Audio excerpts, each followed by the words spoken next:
In a world like today, with so many differentiating thoughts, opinions, and cultures, how do we decide what makes something, some idea, so beautiful?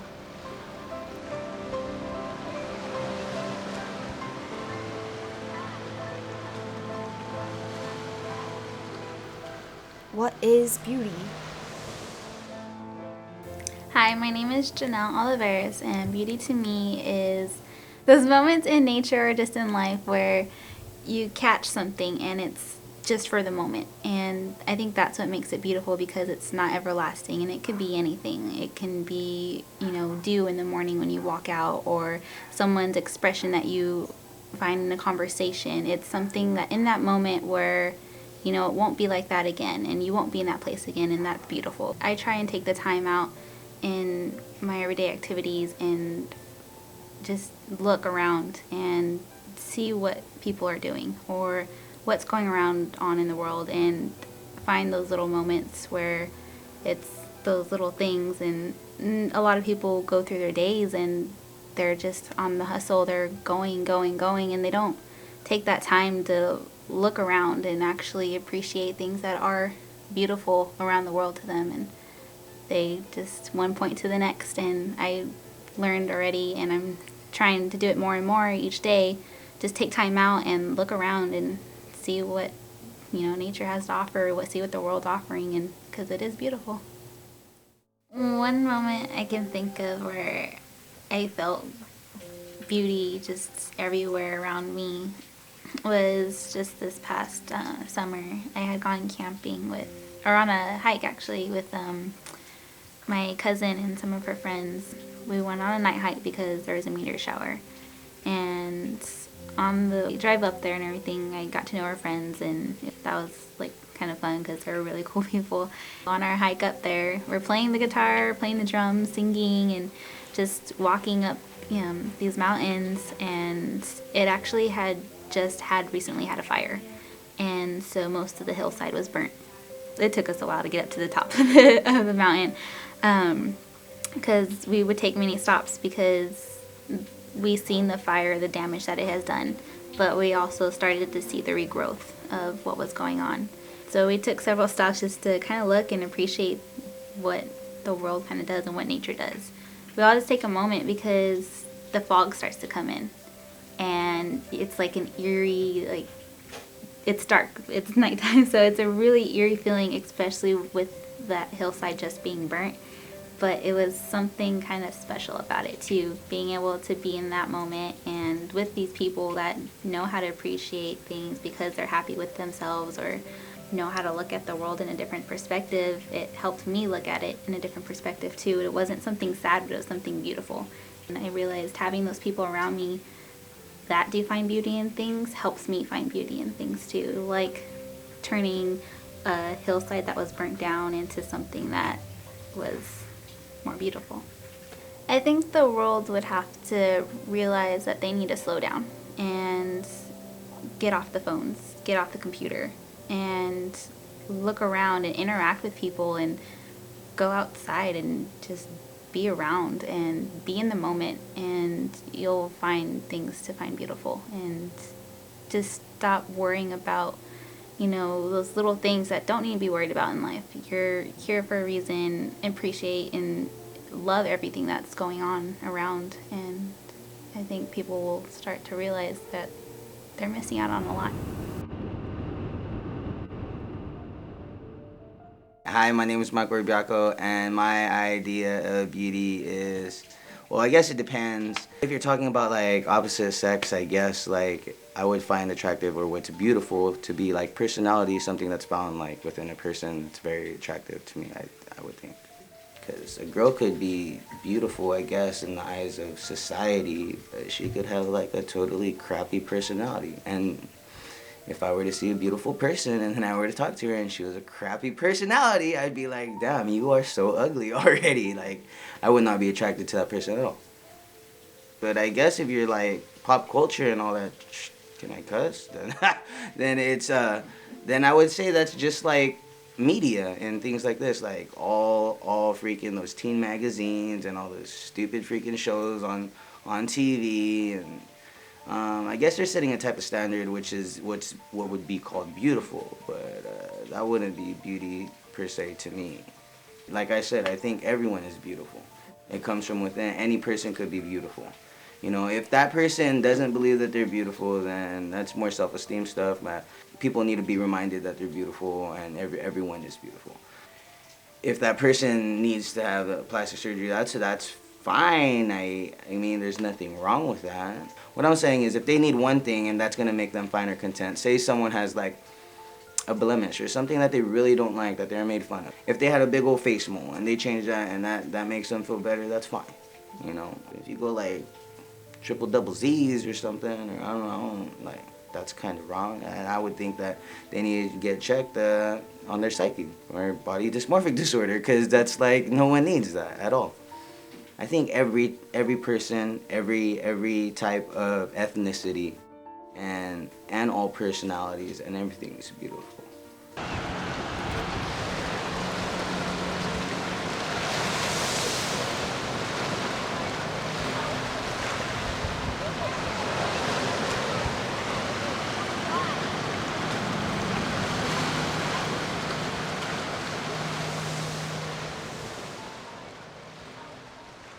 Hi, I'm Jody Parkinson, and my idea of beauty is storytelling and performing arts. It really helps people transcend and just think of things above themselves. They could tell themes in their stories and tell people what they think is moral, or just be telling a story. There's like a quote in The Pillow Man, a play, and it says, we don't have to have a point, it could just be to tell a story. And I think that's beautiful, that people can give something more and elaborate above themselves.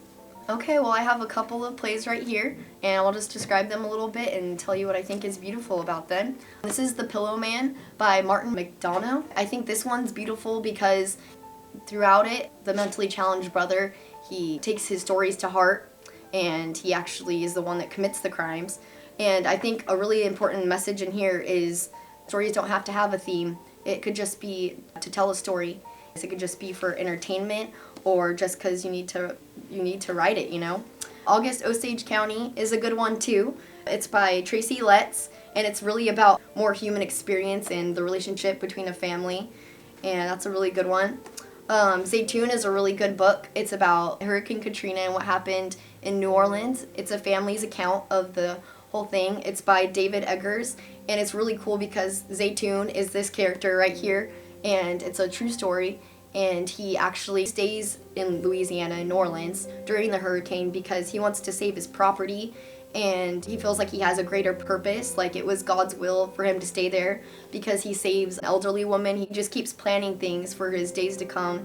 How I Learned to Drive is about an uncle and his niece, and about how their relationship is kind of black and white. Like they actually loved each other and felt comfortable with them. Like they have a crazy family, and so they kind of found solace in each other. And Backwards and Forwards is a good, it's a screenwriting kind of tip how-to book by David Ball. And this book was really interesting because it shows you how to read a script. It's backwards and forwards, so you go through it forwards, and then you go through the play backwards, and it helps you understand event by event why things happen. So in these books, I found them to be beautiful because you can take anything you want, you could leave it up to your imagination, it could really go anywhere. We have a fascination with storytelling, so I think it's definitely relatable. I think people really do find beauty in literature and just telling people's stories. So a good way to preserve beauty is by just writing it down and passing it on to future generations, and for others to observe and to hold on to your ideas and really relate it to their own lives and their current situations. My name is Robert Dudley, and my idea of beauty is something that's natural, that doesn't need makeup, paint, Photoshop, Lightroom. For instance, like the forest, running water, river. I like the coast that's something that's natural and going. I do believe that beauty is artificial to other people, because a lot of people, they thrive over, like, for instance, they thrive over makeup to make them beautiful, like the editing of a photo to make them pretty. And to me, natural is just natural. Kim Kardashian would be a good one. Without makeup, she's not beautiful. To me, natural is waking up in the morning and no makeup is beauty. To have to put on that much makeup, to have to dress the way they do, that's not beauty. That's not natural to me. I feel people think that's the standard of beauty because that's the way life is brought upon themselves and the way they present themselves, and they feel like that's just naturally how they have to be. I recommend that they just be themselves and not necessarily look at themselves as project or a model or this and that. Just be yourself. The moment in life that I found was beautiful was, well, the day I met my wife, of course. When I woke up and seen her and knew that I was going to be with her forever. That's beauty. Another thing in life was me being at the coast and watching the waves come in and the sunset. Another thing would be, like, for instance, up in the mountains, scenery, trees, the river, just the whole camping scene. What I find beautiful in everyday life is life itself, being alive, enjoying it, people in general, my wife, my dog, who I think is my son. That's what I think is beauty.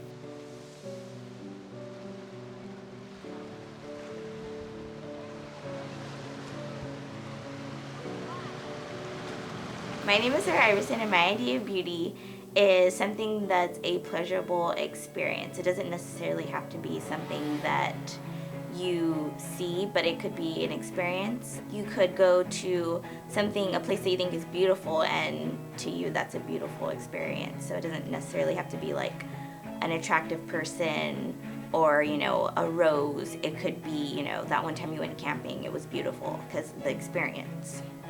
So when I do see something beautiful and when I take it in, that's me preserving it and keeping it. I mean, you could take pictures all you want, but you're never going to replicate how you felt when you were in that moment.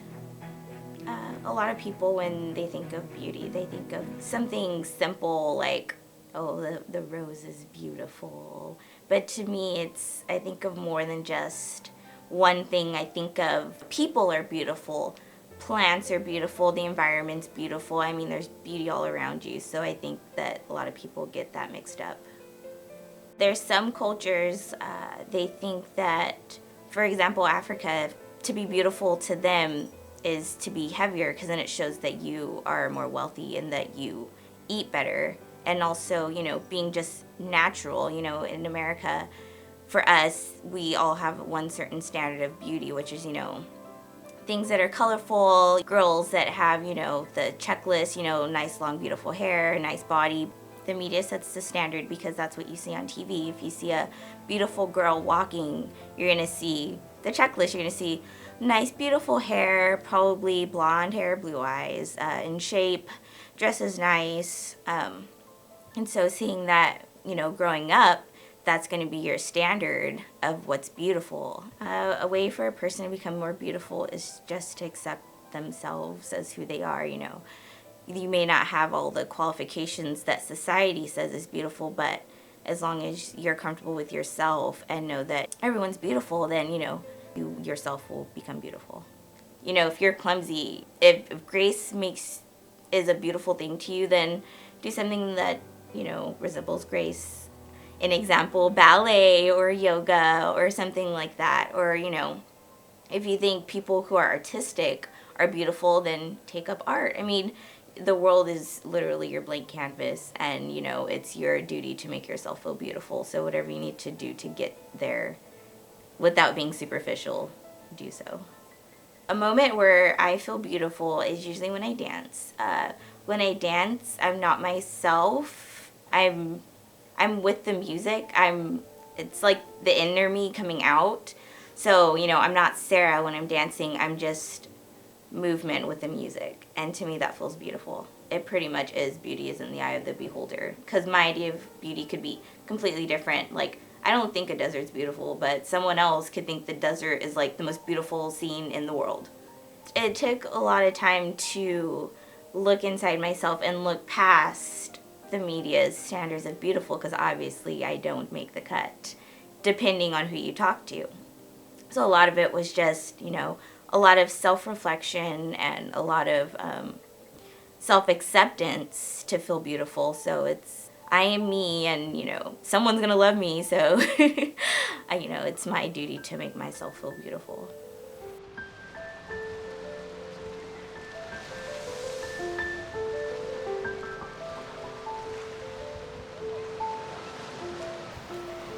Beauty is a pleasing quality associated with harmony of form and color, excellence of craftsmanship, truthfulness, originality, or another often unspecifiable property.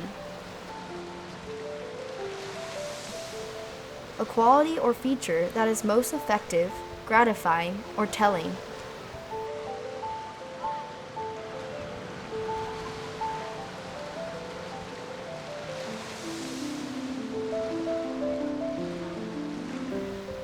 Is there really one finite definition of beauty, or does it depend on the individual's world?